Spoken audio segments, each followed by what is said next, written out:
டீலிமிட்டேஷன்ல 8 நாளைக்கு முன்னாடி ஒன்று சொன்னீங்க, இன்னைக்கு வேற ஏதாவது சொல்றீங்களே மேடம்? முதலமைச்சர் என்ன சொல்லியிருக்காரு மாத்தி? முதலமைச்சர் இன்னைக்கு போடா ஆண்டவனே எங்க பக்கம் அப்படிங்கிற மாதிரி அப்படிலாம் சொன்னாரா? இல்ல தென்மண்டல கவுன்சில் மாநாடு அப்படிங்கிறது திமுகவில் எந்த காலத்திலும் நடைபெற அவர்களுக்கு வாய்ப்பு இல்லாமல் பேரறிஞர் அண்ணா, புரட்சி தலைவர், புரட்சி தலைவி, மக்களின் நலன் காக்கக்கூடியவராக அடுத்ததாக இன்றைய வெற்றி தமிழகத்தின் தலைவர் விஜய் அவர்கள் இன்றைக்கு அதனுடைய துணைத் தலைவராக தலைமை தாங்கி இன்றைக்கு மாநில உரிமையை நிலைநாட்டுவதில் மிகச் சிறப்பானது ஒரு முன்னெடுப்பை அங்கே செய்திருக்கிறார். அதன் அடிப்படையில் இவங்க சொல்கிற மாதிரி மாற்றிட்டாங்க, பல்ட்டி அடிச்சிட்டாங்க, இன்றைக்கி மாற்றி பேசுகிறாங்க, அதெல்லாம் எதுவும் கிடையாது. இந்த உள்துறை அமைச்சர் அவர்கள் முன்னிலையிலேயே மாநில வளர்ச்சிக்கான ஒரு கூட்டமாக இன்னும் in addition to that then மாநில முதல்வர்கள் முன்னிலையில் இன்றைக்கு நமக்கு இருக்கக்கூடிய அந்த வாழ்வாதார ஜீவாதார பிரச்சனைகளாக இருக்கக்கூடிய பிரச்சனைகளை நான் அடித்தா தாங்க மாட்டேன், 4 நாள் தூங்க மாட்டேன்ற அவருடைய பாடல் வரிகளுக்கேற்ப அங்கே அடுத்த லைன்லாம் வேண்டாம், இது போதும்னு நினைக்கிறேன். அந்த அளவுக்கு ஆணித்தரமாக தன்னுடைய கருத்துக்களால் காவிரி இதெல்லாம் வெளியில சொல்றீங்கல்ல. போன வாரம் நீங்க சொன்ன நிலைப்பாடு ரொம்ப ஆணித்தரமானது. ஆனா இன்னைக்கு முதலமைச்சர் டீலிமிட்டேஷன்ல தமிழ்நாடு சட்டமன்றத்தில் அவர் நிறைவேற்றிய தீர்மானம், எல்லா கட்சி எம்பிக்களையும் கூட்டி அவர் நிறைவேற்றிய தீர்மானம் அதை பிரதிபலிச்சிருக்கிறார். அதுல என்ன மாற்று கருத்து இருக்கிறது? இப்போ அங்க போய் சண்டையெல்லாம் போட முடியாது. இது வளர்ச்சிக்கான இடமாக அங்கே பேசக்கூடியது. நிலைப்பாடு மாறி இருக்கா? என்ன நிலைப்பாடு உறுதியா இருக்கான்னு கேக்குறேன். இன் பிட்வீன் லைன்ஸ் நீங்க திமுக எப்போதுமே எதிர்க்கட்சியாக இருக்கும்போது அரசியல் செய்யாமல் அவியலா செய்வோம்னு இப்ப அவியல் அரசியலை செய்து கொண்டிருக்கிறீர்கள். இதை பொறுத்தவரை அந்த 7.18 ப்ரொபோர்ஷன்றது எந்த விகிதாச்சாரத்தின் அடிப்படையிலும் அது மாற்றப்படக்கூடாது. தமிழ்நாட்டின் உரிமை. அதே போல மக்கள் தொகையை குறைத்தோம் என்பதற்காக மாநிலங்கள் பாதிக்கப்படக்கூடாது. வலுவான மாநிலங்கள் கட்டமைக்கக்கூடிய வலுவான இந்தியாவாக இது இருக்க வேண்டும் என்ற கூட்டாட்சி தத்துவத்தை நிலைநிறுத்தும் வகையில் கேக்குறேன். போன வாரம் நீங்க சொன்னது 8 நாளைக்கு முன்னாடி சொன்னது, அதுக்கு முந்தின வாரம் நீங்க சொன்னது நோ டீலிமிட்டேஷன், 543ஓட ஃப்ரீஸ் பண்ணிடுங்க, இதுக்கப்புறம் டீலிமிட்டேஷன் வேண்டாம், இதுக்கெல்லாம் மேலே பேசுறதுக்கு டைம் இருக்காது அப்படின்னு. ஆனா அதை இன்னும் நீங்க எதிரொலிக்கல. இன்றைய கவுன்சில் கூட்டத்துல, தென் மண்டல கவுன்சில் கூட்டத்தில் அது முதலமைச்சர் எதிரொலிக்கல. இல்லையே, எங்களுடைய அந்த நிலைப்பாட்டிற்கு லெஜிஸ்லேட்டிவ் அஷூரன்ஸ் கொடுங்க அப்படிங்கிறாரு. ஒரு உள்ளாட்சி பிரதிநிதித்துவம் குறையக்கூடாது, இந்த பர்சன்டேஜ் குறையக்கூடாதுங்கிறதுக்கு கொடுக்க சொல்றாங்க. அந்த உத்தரவாதம் கொடுக்க தயார்னு தோல்வி அடைந்த போது, அந்த பில் தோல்வி அடைந்த போது உள்துறை அமைச்சரே சொல்லிட்டாரு, கொடுக்க தயார்னு அப்பயே சொல்லிட்டாரு. அது பத்தாது, நோ டீலிமிட்டேஷன், இந்த 540 ஃப்ரீஸ் பண்ணுங்கன்னு அங்க சொன்னீங்க. ஆனா இன்னைக்கு முதலமைச்சர் அவரோட உரையில இது பத்தி பேசினதுல அந்த ரெஃபரன்ஸ் இல்ல, அந்த பொருள் இல்ல. பொருள் இருந்தா நீங்க சொல்லுங்க. அதுதான் நாங்க சொல்றது. இப்போவும் எங்களுடைய நோ டீலிமிட்டேஷன்ன்றதுல இருந்து எந்த இடத்திலும் நாங்கள் மாறிவிடவே இல்லை. அதற்கு எங்களுக்கு லெஜிஸ்லேட்டிவ் அஷூரன்ஸ் நீங்க கொடுங்க, எந்த விதத்திலும் இந்த ப்ரொபோர்ஷனை நாங்கள் குறைக்க மாட்டோம். ப்ரொபோர்ஷன் குறையிறது வேற, நோ டீலிமிட்டேஷன் வேற. நீங்க ப்ரொபோர்ஷன் குறையக்கூடாதுன்றீங்கல்ல, அது ஃபேர் டீலிமிட்டேஷன். ஆனா நீங்க போன வாரம் எடுத்த நிலைப்பாடு என்பது நோ டீலிமிட்டேஷன். ரெண்டுத்துக்கும் வித்தியாசம் இருக்கு. இத நீங்க இந்த அமௌண்ட்டை நீங்க சீஸ் பண்ணி அப்படியே வைக்க வேண்டும். 543 என்பதில் மாற்று கருத்து இல்லை. அதன் அடிப்படையில் இப்ப நம்ம 7.16 இருக்கா, உங்களுக்கு 7.23 வரும்ங்கறாரு. குறையாது, மாறா கூடும். 50% யூனிஃபார்மா வரும்போது நமக்கு கூட தான் கூடுங்கிறார். ஆனா நான் I am not judging it. போன வாரம் நீங்க சொன்னது என்பது இதெல்லாம் வேண்டாம், ஆணியே பிடுங்க வேண்டாம், நோ டீலிமிட்டேஷன். அதுல எங்களுக்கு எந்த நேரத்திலும் எந்த இடத்துல சட்ட அமைச்சர் வெளில வந்து சொல்லிருக்காரு. வெளியில சொல்றது டிபேட்ல சொல்றதுல பிரச்சனை மேம். ஜோனல் கவுன்சில்ல உள்துறை அமைச்சர் முன்னாடி ஏன் சொல்லல? உள்துறை அமைச்சர் 1000 விஷயங்களை சொன்னாருங்க. அதுக்கு சொன்ன பின்னாடியும் கூட இவர் என்ன சொல்லிருக்கோம், நாங்க எங்களுக்கு அதற்கான லெஜிஸ்லேட்டிவ் அஷூரன்ஸ் நீங்கள் தர தயாரா என்ற கேள்வி அவர் எழுப்பி இருக்கிறார். எங்களை பொறுத்தவரை அனைத்து கட்சி கூட்டம் கூட்டிட்டோம், தீர்மானம் போட்டுட்டோம், நாங்க இதனை அதை தொடர்பாக அதுதான் உள்ளார்த்தமே, அதுதான் அதனுடைய சாராம்சம், அதுதான் இன்னைக்கு சொன்னது. இது நாங்க வெளியில வந்து இல்லன்னு சொல்லலையே. சட்ட அமைச்சர் என்டாஸ் பண்றாரு வெளியில வந்து. அங்க பேசப்பட்டது அந்த விஷயங்கள் பிரச்சனை இல்ல. இப்போ நம்முடைய நிலைப்பாட்டை தென் முதலமைச்சர்கள் முன்னாடி உள்துறை அமைச்சர் கிட்ட எதிரொலிக்கிற வாய்ப்பு. மத்த முதலமைச்சர்கள் அதை சொன்னாங்களா? டி.கே. சிவகுமார் அதை சொன்னாரா? இல்ல நம்ம வந்து ஃப்ரீஸ் பண்ணிடுங்க அப்படின்னு. அதை ஏன் தமிழ்நாடு முதலமைச்சர் சொன்னார்? இல்ல எங்களோட நிலைப்பாடு அதுதான், அதை தான் பேசியிருக்காரு அவரு. நீங்க திமுக சொல்றதுன்றதுக்காக இன்பிட்வீன் லைன்ஸ் நீங்க படிக்காதீங்க. அதுதான் எங்களுடைய லிமிடேஷன், எங்களுடைய எண்ணம் வந்து அதுதான், எங்களுடைய தீர்மானமும் அதுதான், இன்னைக்கு நாங்கள் வலியுறுத்தியதும் அதுதான். இதற்கான வாய்மொழி வார்த்தையாக இல்லாமல் அந்த லெஜிஸ்லேட்டிவ் அஷூரன்ஸை எல்லா விதத்திலும் நீங்கள் தர வேண்டும். 543 என்பது மாற்றப்படக்கூடாது. சொன்னாரு, அப்ப எப்ப செய்தாரா? செய்யணும் இல்ல. அவர் என்ன சொன்னாரு? அவர் என்ன சொன்னாரு? எனக்கு கொஞ்சம் டைம் கொடுங்க, நான் இத பில்லிலேயே சேர்த்துட்டு வரேன் அப்படின்னு சொன்னார். வரட்டும். ஆனா சேர்க்க டைம் கொடுக்கல, இந்த பில்லு பாஸ் ஆகல. இப்ப அடுத்த முறை ஆப்வியஸா கொண்டு வந்துருவாங்க. அன்னைக்கு சரி, இன்னைக்கு பல்டி எங்களை சொல்றீங்கல்ல, நாங்க பல்டிலாம் எல்லாரும் பல்டி அடிச்சாங்க. 543ன்றதுல எங்களுக்கு மாற்று கருத்தே கிடையாது. இன்னைக்கு இங்க என்ன தந்தி டிவில சொல்றோமோ அதேதான் நாளைக்கு நாளன்னைக்கு எல்லா நாளும் 543 மாத்தாதீங்கன்றது ஒண்ணு. இங்க பாருங்க, இந்த எலெக்ஷன் நேரத்துல ஏப்ரல் 18 பிரச்சாரம் உச்சகட்டத்துல இருந்தபோது ஸ்டாலின் அவர்கள் எதுவுமே சொல்லப்படாத நகலை அவர் எரித்தார் அன்றைக்கு. சரியா? அதுக்கப்புறம் அன்னைக்கு கனிமொழி அது குறித்து பாராளுமன்றத்துல பேசினது. டிராஃப்ட் பத்தி அது எங்களுக்கு டேபிளுக்கு வரல. எதுவுமே இல்லாத நகலை அவர் நீங்க திமுக மாதிரி அரசியல் பண்ணாதீங்க. நான் எல்லாரும் மாதிரி அரசியல் பண்ணேன். அன்னைக்கு அவ்வளவு உச்சகட்ட சட்டமன்ற தேர்தல் பிரச்சாரத்தில் நகலை எரிச்சிங்கல்ல அன்னைக்கு நீங்க. அதில் தெளிவான விஷயங்கள் சொல்லப்படவில்லை. அரசியல் உத்தரவாதம், பாதுகாப்பு, சட்ட ரீதியான பாதுகாப்பு இல்லை, தெளிவாக இல்லை. இதெல்லாம் சொல்லி அன்னைக்கு எரிச்ச நீங்க, அதுக்கப்புறம் நாங்க இங்க கூட்டினோம் இல்லையா ஒரு அனைத்து கட்சி கூட்டம், அன்னைக்கு நீங்க ஏன் வரல? அன்னைக்கு வரல. அதுக்கப்புறம் என்ன பண்றீங்க? நாங்க சட்டமன்றத்தில் தீர்மானம் நிறைவேற்றின பின்னாடி மக்கள் முன்னாடி எங்கே அம்பலப்பட்டுப்பட போகிறோமோ என்று அன்னைக்கு நீங்க ஆதரிக்கிறீங்க. அன்னைக்கு என்ன பண்ணீங்க? நீங்க டிராஃப்டே வராத டேபிளுக்கே, என்னுடைய டேபிளுக்கே வரல, நான் ஏன் இதை பத்தி பேசணும், நான் ஏன் உங்க கூட்டத்துல வந்து கலந்துக்கணும்னு சொல்லிட்டு தீர்மானத்தை ஆதரிக்கிறீங்க. நீங்க இன்னைக்கு வேற மாதிரியான ஒரு ஃபேர் டிலிமிட்டேஷன் குறித்து வந்தால் பார்க்கலாம். நீங்க ஆதரிப்பீங்களா?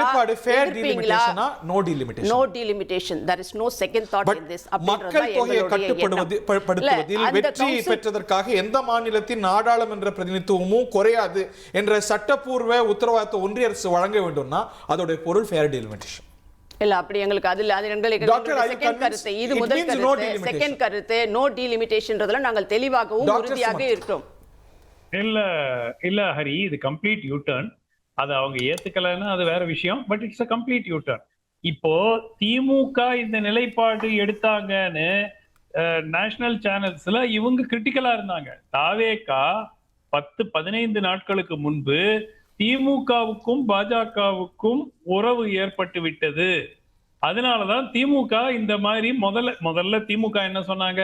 இதே 543 நோ டிலிமிட்டேஷன், அந்த பேப்பர் எல்லாம் எரிச்சு கிரிச்செல்லாம் ஒரு நாடகம் ஆடினாங்க. அப்புறம் இப்ப என்ன சொல்றாங்க? டீலிமிட்டேஷன் வந்து விகிதாச்சாரம் மாறாத வகையில் நடந்தால் அதை வந்து அதுல என்ன பிரச்சனை இருக்குன்னு கேக்குறாங்க. தாவேகா என்ன பண்ணாங்க? அதே ஃபுட் ஸ்டெப்ஸ்ல ஃபாலோ பண்ணாங்க. நீங்க ஒரு வாரம் கழிச்சு உங்க ஸ்டாண்ட கிளீனா மாத்த போறீங்கன்னு தெரிஞ்சா ஏங்க சட்டப்பேரவையில இந்த மாதிரி ஒரு தீர்மானத்தை கொண்டு வந்தீங்க? இல்லங்க, அவங்க இப்பயே சொல்றாங்க. அமைச்சர் நிர்மல்குமார் வெளியில சொல்லிட்டாரா? டிவிகே உடைய ஐடிவிங்கள அறிவிச்சிட்டாங்களா நோ டிலிமிட்டேஷன்? சொல்றதை விட நிர்மல்குமார் சொல்றதா மக்கள் நிர்மல்குமார் இல்ல அதுல ஒரு ஸ்ட்ராட்டஜிக் ஆம்பிகுவிட்டி இருக்கோ? அவங்க சொல்றத நம்ம தப்பா புரிஞ்சுக்கிறோமோ? அவங்க நோ டிலிமிட்டேஷன் தான் சொல்லிருக்காங்க, இது தப்பா புரிந்து கொள்ளப்படுதோ? தப்பா புரிந்து கொள்வதற்கு வாய்ப்பே கிடையாது. ஏன்னா திட்டவட்டமாக அவர்கள் ஒரே ஒரு வார்த்தை நோ குவெஸ்டின் ஆஃப் டீலிமிட்டேஷன் 543 ஒரு இடம் கூட மாற்றுவதற்கு நாங்கள் ஏற்றுக்கொள்ள மாட்டோம்னு சொல்லியிருந்தா முடிஞ்சு போயிருக்கோம். அதுதான் இந்த தீர்மானத்துல இருக்கு. கரெக்டா? அப்போ இப்ப வந்து விகிதாச்சாரம் என்று நீங்கள் கொண்டு வந்தாலே அப்சல்யூட் நம்பர் மாறப்போகிறது என்றதானே அர்த்தம். கரெக்ட். அப்ப எதுக்கு நீங்க பர்சன்டேஜ் கொண்டு வரணுங்க? 543 மாறக்கூடாது, எக்காரணம் கொண்டு மாறக்கூடாதுன்னு நீங்க சொல்றவங்க, அப்போ இந்த பர்சன்டேஜ் ரீட்டைன் ஆகிற வரைக்கும்னா அப்ப எப்படி மாறும்? 543 அப்படிங்கிற நம்பர் வந்து பிக்ஸ்டா இருக்கு. இப்ப 39ல அதுல இருந்து 18 சீட்டு தமிழ்நாட்டுக்கு கொடுத்துட்டு 120 சீட்டு யூபிக்கு கொடுக்குறாங்களா? முடியாது.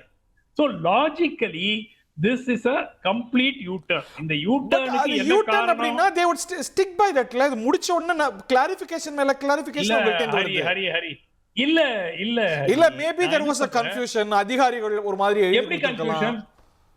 அப்போ ஒரு அபிஷியல் ஸ்டேட்மென்ட் சொல்லுங்க. நாங்க we will not சொல்லிட்டாங்களே, the law minister சொல்லிட்டாங்க. law minister said so. அதுக்கு மேல என்ன வேணும்? ஹரி அவர் எவ்வளோ விஷயங்களை சொல்லி அது வந்து அவர் பரந்தூர் விமான நிலையத்துக்கு ஏஐ வந்து பிரச்சனை உண்டாக்கிச்சு, அங்க வந்து பிளைட் லேண்டிங்க்கு அனுமதி கொடுக்கலன்னு சட்டப்பேரவையில சொன்னவர், அந்த சட்டப்பேரவையில பிரஸ் கிட்ட சொன்னவர் இந்த அமைச்சர். சோ அதெல்லாம் நம்ம ரொம்ப சீரியஸா எல்லாம் தமிழக வெற்றி கழகமே அறிவிச்சிருக்கே, அவங்களுடைய ட்விட்டர் ஹேண்டில்ல அதை தெளிவுபடுத்தி இருக்காங்களே. சோ அந்த கிளாரிஃபிகேஷன் நம்ம எடுத்துக்கணும். ஆங்கிலத்துல டேமேஜ் கண்ட்ரோல்னு சொல்றது. ஓகே, இப்போ ஒண்ணு அமித்ஷா முன்னாடி ஒண்ணு எழுதி கொடுத்தாச்சு, விகிதாச்சார அடிப்படையில மாற்றம் இல்லாத வரைக்கும்ங்கிறது. இட் இஸ் இன் ரைட்டிங்ல கொடுத்துட்டீங்களா இல்லையா? யாரு கொடுத்தது? யாரு அட்டெண்ட் பண்ணது அந்த மீட்டிங்க? நிர்மல்குமார் அட்டெண்ட் பண்ணாரா? Honourable chief minister. அப்புறம் அவங்க டிவிகே உடைய அபிஷியல் ஹேண்டில் அட்மின் அட்டெண்ட் பண்ணாரா? அப்ப சிஎம் சொல்றது தானே வெயிட். ஓகே, இவர் சொன்னாரு, அவர் சொன்னாரு, இவங்க டிபேட்ல சொன்னாங்க. அதுக்கு எப்படிங்க நீங்க வேல்யூ கொடுக்க முடியும்? அடிப்படையில இது ஒரு யூ டர்னுங்க. அந்த யூ டர்னுக்கு என்ன காரணம் என்பது அவர்கள் இன்டர்னல் மேட்டர். நான் கேட்கிற ஒரே இஷ்யூ என்னன்னா, எதற்காக சட்டப்பேரவையில இந்த ரெசல்யூஷனை கொண்டு வந்தீங்க? நீங்க ஒரு வாரத்துல நீங்க உங்க ஸ்டாண்ட மாத்த போறீங்கன்னா அட்லீஸ்ட் இதை தவிர்த்துக்கலாமே. அது ஏன்னா இருங்க அது ஏன்னா திமுகவை ஒரு தர்ம சங்கடமான பொசிஷன்ல கொண்டு போய் விடலாம் அப்படிங்கிற நினைப்புல கொண்டு போய் சட்டப்பேரவையில அந்த தீர்மானத்தை கொண்டு வந்தாங்க. கடைசியில் அது அவங்க மேலேயே பூமராங் ஆயிடுச்சு. இப்ப திமுகவும் தவேகாவும் எக்ஸாக்ட் ஒரே நிலைப்பாட்டுல இருக்கிறாங்க. ஐயோ பாவம், காங்கிரஸ் என்ன பண்றதுனே தெரியாம உட்கார்ந்து இருக்காரு அவரு. காங்கிரஸை கை விட்டுட்டாங்க. என்ன சார் உங்க நிலைமை இப்படி ஆயிடுச்சு? எங்கிட்ட தான் கேட்குறீங்களா? உங்கள்ட்ட தான் கேட்குறேன். சரி, சார்ட்ட தான் கேட்டீங்களா?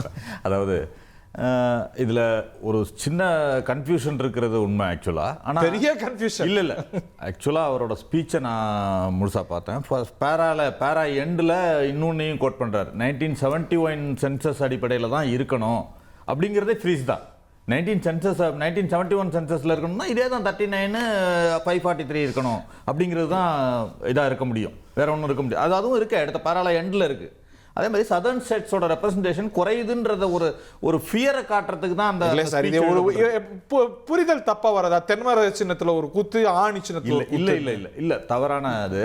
அதாவது நீங்க அந்த தென் மாநிலங்களோட ரெப்ரசன்டேஷன் குறையும், இந்த இது பண்ணா குறையும்ங்கிறதுக்கு தான் அந்த வேர்டிங்ஸ் வந்திருக்கு. அதுல ஆனா ஒரு கன்ஃபியூஷன் இருக்கிறது நீங்க ஏற்கனவே இருக்கு, கொஞ்சம் இருக்கு. அதுக்கு தான் கிளாரிஃபிகேஷன் கொடுத்துருக்கு. ஆனா உங்களுக்கே கன்ஃபியூஷன் இருக்கு. நீங்களே ஏகப்பட்ட யூட்டர்ன் இதுல எடுத்துக்கிறீங்க. காங்கிரஸ் யூட்டர்ன் கிடையாது, நோ லிமிட் டீலிமிட்டேஷன் அதெல்லாம் இல்ல.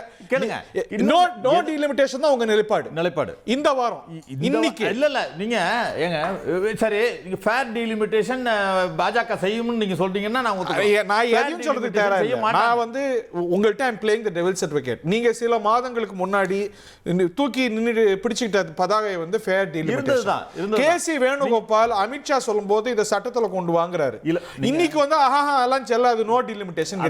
நீங்களும் காரணம் இருக்கிறது. நீங்க நேற்றைக்கு உள்ளதையே இன்னைக்கு சொல்லணும், இன்னைக்கு உள்ளதே நாளைக்கு சொல்லணும். அப்ப யூட்டர்ன் சொல்ல முடியாது. அது யூட்டர்ன் கிடையாது, நிலைப்பாடு மாற்றம். சேஞ்ச் பண்ணி தான் ஆகணும். எதனால்ன்ற காரணம் ரீசன் சொல்லணும்ல, வேலிட் ரீசன் இருக்கான்னு கேட்கணும்ல. நீங்க அதுக்கு என்ன ரீசன் கேளுங்க, நான் சொல்றேன். என்ன அசாம்ல டீலிமிட்டேஷன் என்ன பண்ணாங்க, எப்படி பண்ணாங்க? நீங்க அங்க பண்ணதை பாத்தீங்களா? ஒரு மைனாரிட்டிஸ் இருக்கிற ஏரியாலாம் ஒரு ஏரியாவுக்கு டீலிமிட்டேஷனே கூட இந்த கவர்மெண்ட் என்ன பண்ணாங்கன்னா, அவங்க வின் பண்ணக்கூடிய ஏரியாவா ஒரு மைனாரிட்டி ஒரு செக்மெண்டா பண்ணாங்க. பண்ணி அந்த ஒரு 4 தொகுதியில அவங்க மைனாரிட்டிஸ் வந்து டிசைடிங் ஃபேக்டரா இருந்தாங்கன்னா இவங்க அதை ஒரு தொகுதியில் அடைக்கிறது இல்ல. அந்த அச்சம் உங்களுக்கு போன செஷன்ல வந்திருக்கணும்ல, அப்ப தெரியலையா?